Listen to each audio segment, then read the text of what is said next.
खुद से जीतने वालों को मेरा सलाम और प्रणाम। द रोड लेस ट्रेवल्ड किताब की पहली दो लाइनें हैं, जीवन कठिन है, जिस दिन आप ये स्वीकार लेते हो उस दिन से जीवन आसान हो जाता है। जी हाँ, जीवन आसान हो जाता है क्योंकि आप ताकतवर बनने के लिए, सेक्रीफाइस करने के लिए तैयार हो जाते हो।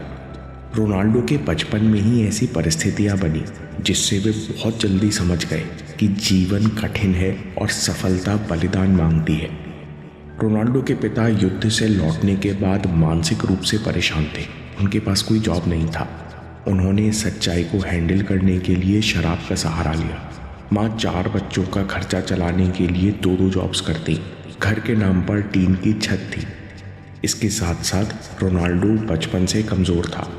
स्कूल के बच्चे अक्सर रोनाल्डो की गरीबी और कमज़ोर कदकाठी का मजाक उड़ाते।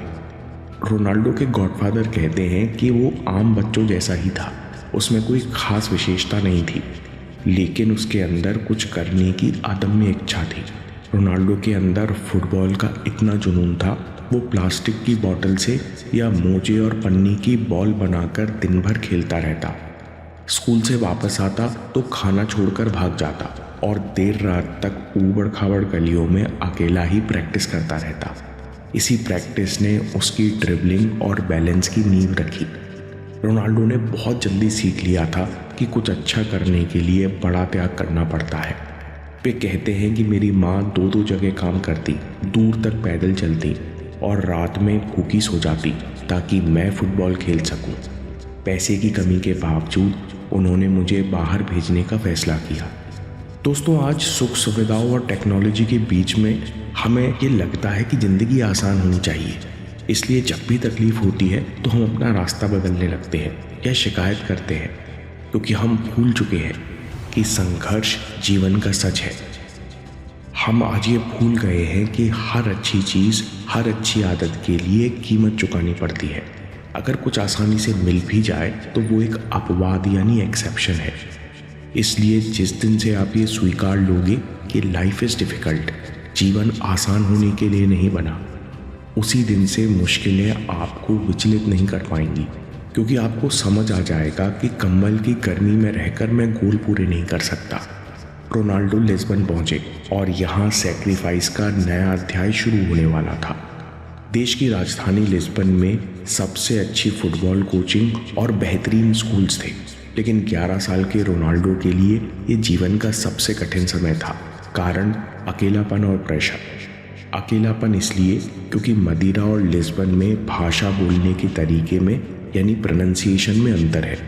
रोनाल्डो अपने शहर के तरीके से बोलते, जो लिस्बन के लड़कों को बहुत अजीब लगता।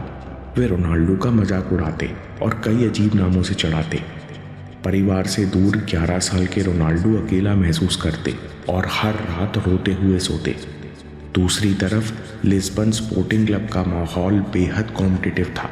उनके कमज़ोर शरीर, झांकती हुई हड्डियों के कारण क्लब के लोगों को उम्मीद ही नहीं थी कि रोनाल्डो कभी प्रोफेशनल फुटबॉलर बन पाएंगे।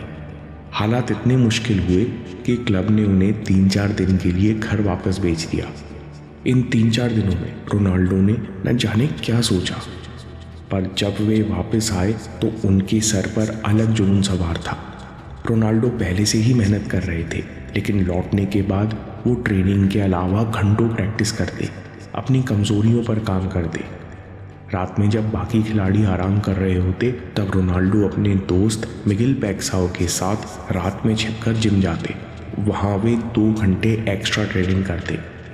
रोनाल्डो के बेहतरीन खेल के कारण 18 साल की उम्र में मैन यू ने उन्हें साइन कर लिया।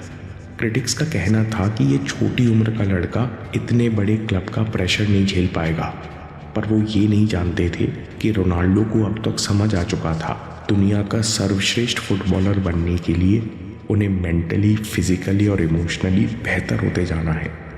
रायन हॉलिडे कहते हैं कि डेडिकेशन का मतलब है कठिन अभ्यास करने का लॉन्ग टर्म कमिटमेंट, खासकर तब जब परिस्थिति मुश्किल हो जाए। दोस्तों, एक एग्ज़ाम और एक रिज़ल्ट बेहतर या बेकार जीवन नहीं बनाता। आपको हमेशा अच्छे रिज़ल्ट पैदा करने के लिए सीखने और अभ्यास करने का लॉन्ग टर्म कमिटमेंट चाहिए होता है। इसी लॉन्ग टर्म कमिटमेंट के कारण एक वो समय आया जब कमज़ोर समझा जाने वाला लड़का सबसे फिट प्लेयर के रूप में जाना जाने लगा। दोस्तों, डेडिकेशन पैदा करने के लिए इस वीडियो से सबसे पहली सीख ये लेकर जाओ कि जीवन में संघर्ष बहुत ज़रूरी है। अगर आपको किस्मत से बिना कीमत चुकाए कुछ मिल भी जाए तो आपका वही हाल होगा जो 95% लॉटरी जीतने वालों का होता है। बुरे दौर से लड़ने के लिए उनके पास धैर्य, संकल्प, कमिटमेंट, वर्क एथिक और विश्वास नहीं होता, जिस कारण वे जीते हुए पैसे कुछ ही दिनों में खो देते हैं और पहले से भी बहुत ज़्यादा दुख और शिकायत से भर जाते हैं। इसलिए जल्दी से जल्दी संघर्ष को स्वीकारो। जानो कि सफलता बलिदान मांगती है और खुद को मजबूत बनाओ। दूसरी बात, खुद को धोखा देना बंद करो। अंदर ही अंदर हम सबको पता होता है कि आज के एक्शंस का, आज की आलस और मक्कारी का भविष्य में क्या रिजल्ट होगा, लेकिन हम फिर भी खुद को धोखा देते रहते हैं। हम चमत्कार की उम्मीद करते हैं कि आखिर में शायद थोड़ी मेहनत करेंगे तो कुछ रिजल्ट बदल जाएगा, लेकिन हम खुद को धोखा क्यों देते हैं? क्योंकि अंदर से एक आवाज़ डराती है, तुम वैसे ही लायक नहीं हो, अभी मजे कर लो, आगे की किसे खबर। और हम इस डर की आवाज़ के आगे नहीं जा पाते। याद रखो, कंबल की गर्मी में गोल्स पूरे नहीं होते। जो लोग चुनौतियाँ या कष्ट उठाने को तैयार नहीं होते वो धीरे धीरे दुनिया की बढ़ती भीड़ में गुम हो जाते हैं। आपके पास अभी समय है, संसाधन है, कल समय नहीं जिम्मेदारियां होंगी। आज तय करो, क्या मैं कंसिस्टेंसी और इंटेंसिटी से मेहनत करने को तैयार हूँ? क्या आज मैं रिजेक्शन झेलने तैयार हूँ? दोबारा सीखने और अकेले चलने तैयार हूँ? इसके बाद डेडिकेशन बनाने के लिए प्रोसेस पर भरोसा करना सीखो। रोनाल्डो की तरह पहले गोल्स बनाओ, फिर प्रोसेस तय करो कि हर दिन मुझे ये 5 काम इस तरह से करने हैं और समय के साथ इन्हें बेहतर करते जाना है। कितनी भी कठिनाई हो, मुझे बस प्रोसेस पर टिके रहना है। अगली प्रैक्टिकल टिप बहुत काम की है, कठिन अभ्यास के लिए विजुअलाइजेशन। हम कठिन प्रैक्टिस करते हैं तो दिमाग और शरीर थकता है, लेकिन दिमाग का काम तो शरीर को कष्ट से बचाने का है। इसलिए अगली बार कठिन काम करने का मन ही नहीं होता। इसलिए दिमाग अनजाने में कठिन प्रैक्टिस को टालता रहता है। डेविड गॉगिंस कहते हैं, मैं ट्रेनिंग के सबसे कठिन और बोरिंग हिस्से को विजुलाइज करता हूँ। जैसे मैंने 60 मिनट ध्यान से पढ़ा, बोरिंग टॉपिक होने के बावजूद बार बार फोकस करता रहा, जिस कारण मैंने समय रहते टास्क अच्छे से पूरा किया और उसके बाद मुझे बहुत खुशी महसूस हो रही है। इस प्रकार कठिन काम को पहले ही विजुलाइज करने से कठिन अभ्यास के लिए भी कमिटमेंट और जोश पैदा होता है। अगली बात, लॉन्ग टर्म कमिटमेंट। फेलियर में ग्रोथ देखो। जो लोग प्रोसेस फॉलो करते हैं उन्हें अपने फेलियर में ग्रोथ दिखती है, क्योंकि वो समझ पाते हैं कि मुझे प्रोसेस के ये स्टेप्स बेहतर करना है, जिससे रिजल्ट्स अपने आप बेहतर होंगे। अगली बात, डेडिकेशन के लिए ग्रैटिट्यूड प्रैक्टिस। ये बहुत प्रैक्टिकल तरीका है जिससे नेगेटिव इमोशनल रिएक्शन नियंत्रण में आते हैं। हर दिन जीवन में आने वाले फ्रस्ट्रेशन, गलतियों, अपमान और बैड लक सबके लिए धन्यवाद दो, क्योंकि ये वो रॉ मटेरियल हैं जो आपके आने वाला जीवन बेहतर बनाएंगे। ऐसा करने से आप विचलित नहीं होते और लॉन्ग टर्म गोल्स के लिए कमिटेड रहते हो। दोस्तों, बस यही तरीका है अपने अंदर डेडिकेशन पैदा करने का और उस जीवन के लिए कमिटेड होने का जो आप बनाना चाहते हो।